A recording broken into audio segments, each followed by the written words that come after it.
Tao amin'ny distriktan'ny Mandritsara no nosafidin'ny filohan'ny antokomentina ho an'ny demokrasia eto Madagasikara na ny MDM nanatanterahana ny fitsidiam-paritra ny farany herinandro lasa teo. Tao anatin'izany moa no nanambarany fa mila jerena akaikina mahakasika ny fanomanana ny fifidianana.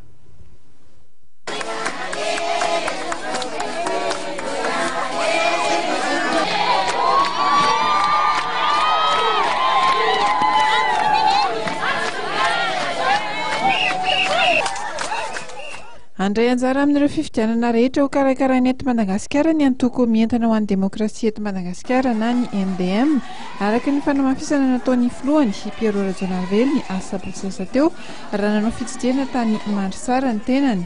Nentany ihany koa ny mponina mba hanara-maso akaiky izay fisotro ny fifidianana izay mba tsy hisy mety ho fanakenana rehefa mivoaka ny vokatra. Nandritra ity fandalovantany Mandritsara ity ihany koa dia nisy ny fihaonana tamin'ireo tompon'andraikitra sy ireo mpikambana ao anivon'ny antoko any amin'izany faritra izany ny MDM izay mbola ao anatin'ny fankalazana ny faharoapolo taona niorenany amin'ity taona ity. Dia tsy manavakavaka fa tsy mianjafy ny begnarana.